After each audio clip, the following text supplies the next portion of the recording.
सभी का हार्दिक अभिनंदन करती हूँ आपके अपने YouTube चैनल पर। दोस्तों, आज के वीडियो में मैं आपसे बात करूंगी शनि ग्रह, जिनके नाम से ही सब कामते हैं। अगर किसी का समय खराब हो तो कह देते हैं शनि खराब चल रहा है, साढ़े साथी से परेशान हो जाते हैं, ढैया कंटक ये सभी, और साथ ही साथ शनि की दशा आते ही व्यक्ति भयभीत हो जाता है। ऐसा नहीं है, शनिदेव दंडनायक जरूर हैं, लेकिन ये कर्म फलदाता हैं।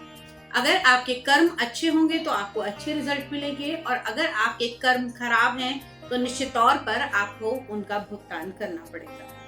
ऐसे ही शनि देव, जी हाँ, अब होने जा रहे हैं 141 दिन के लिए वक्री। 17 जून से शनि अपनी ही राशि यानी कि कुंभ राशि में करेंगे वक्री चालू। अब कोई भी ग्रह वक्री कैसे होता है दोस्तों, यहाँ पर ये बताना जरूरी है कि वक्री जब भी ग्रह होता है तो ऐसा नहीं है कि वो ग्रह वहां पर उल्टा चलना शुरू कर देता है। जब भी ग्रह सूर्य से पास में आता है तो सूर्य के तेज को बर्दाश्त नहीं कर पाता, या फिर मैं कहूँ सूर्य से एक निश्चित दूरी होने के बाद समय पर किसी भी ग्रह की चाल जो है वो धीमी हो जाती है। और जब भी ग्रह वक्री स्थिति में होता है तो वो एक घर पीछे का भी असर करता है। वक्री होने के समय पर ग्रह के अंदर फल देने की क्षमता और उससे अधिक होती है, यानी कि एक मार्गी ग्रह से अधिक फल देने की क्षमता ग्रह के अंदर होती है।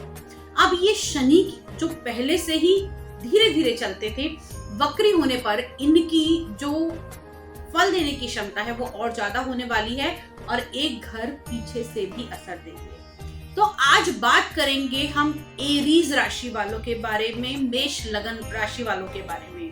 तो मेष राशि की अगर मैं बात करूं तो अभी मेष राशि वाले जातकों के 11वें भाव में, यानी कि आपके एकादश भाव, आपके लाभ के, इच्छा पूर्ति के, आपके डिजायर के भाव के अंदर शनिदेव होने जा रहे हैं वक्री। अगर हम मेष राशि की बात करें, मेष लगन की बात करें, तो दोस्तों मेष लगन वाले जातकों के शनिदेव 11वें घर के यानी कि लाभ के स्थान के ही स्वामी माने जाते हैं। अब यहाँ पर शनि का वक्री स्थिति में आना, तो पहले से जो उनके लाभ हैं वो अगर हम देखें तो उनके फल देने की क्षमता और बढ़ जाएगी, प्रॉफिट्स बढ़ेंगे, काम अगर प्रोजेक्ट्स रुके हुए हैं तो वो आगे बढ़ने शुरू हो जाएंगे। यहाँ पर आपको चीजें और ज्यादा सॉर्ट आउट होती हुई दिखाई देंगी। लेकिन कहते हैं शनि की जहां भी दृष्टि पड़ती है तो शनि की दृष्टियां शुभ नहीं मानी जाती।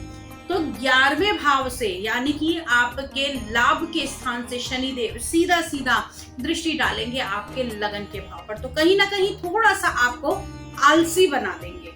इस समय में आपको मेहनत ज्यादा करवाना चाहेंगे लेकिन आपका मन नहीं करेगा। इस समय में आपकी संतान को लेकर अगर आप बहुत लंबे टाइम से सोच रहे थे कि हाँ भाई संतान होनी चाहिए, तो चीजें और थोड़ी सी डिले होती हुई दिखाई देंगी।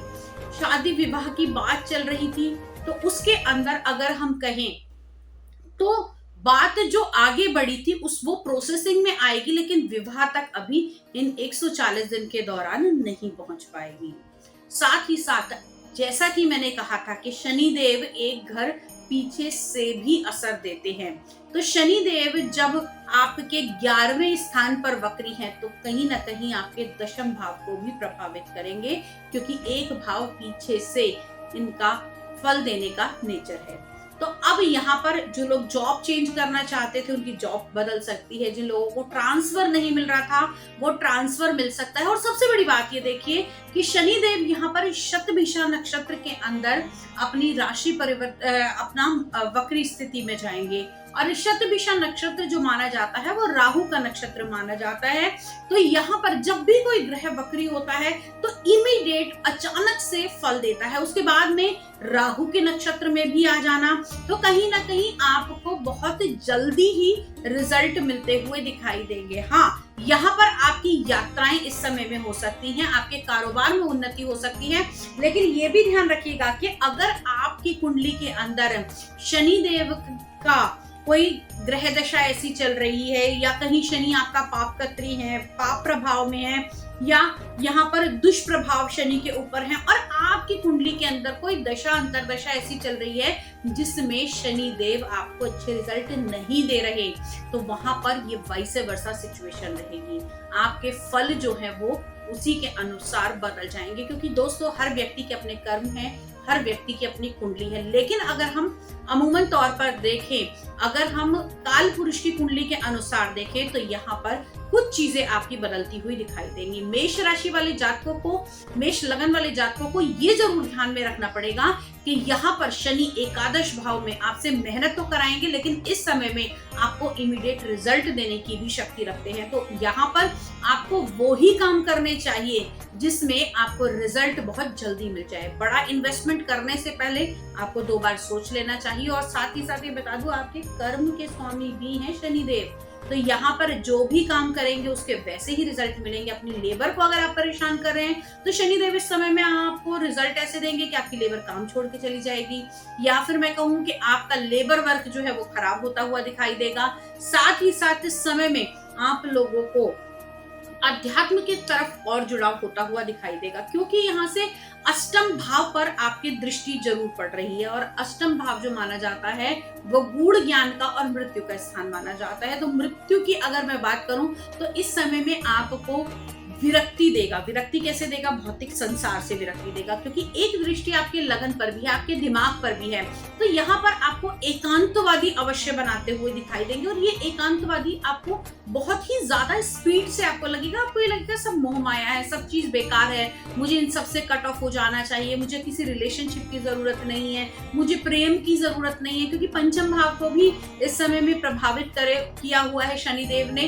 तो आपके लिए जो सबसे बेनिफिशियल चीज रहेगी वो रहेगी कि इस समय में आपको भगवान शिव की उपासना अवश्य करनी चाहिए। दोस्तों शनि देव के गुरु भी माने जाते हैं, शिव और शिवांश भी कहा जाता है शनिदेव को इस समय में, क्योंकि जब शनिदेव वक्री हुए थे तब उन्होंने शिव आराधना की थी, यानी कि शिव शक्ति, शिव भक्ति आपके लिए बहुत ही फ्रूटफुल रहने वाली है। इस समय में अगर आपका मन खराब रहता है, आपको विरक्ति अनुभव होती है, तो पंचाक्षरी मंत्र, जी हाँ, ओम नमः शिवाय, इस मंत्र का जाप अगर आप करते हैं तो निश्चित तौर पर अगर आपकी कुंडली में शनि खराब भी है या शनि आपको गलत रिजल्ट दे रहे हैं, आपने कैसे भी कर्मास किए हुए हैं और आप उन सब के लिए शनिदेव से माफी मांगते हैं और भगवान शिव की आराधना करते हैं, तो 3 चीजें आपको अवश्य मिलेंगी। पहली चीज, इस समय में जो आपको मेंटली स्ट्रेस बढ़ने वाला था उससे आपको मुक्ति मिलती हुई दिखाई देगी, आपकी मनोस्थिति अच्छी हो जाएगी।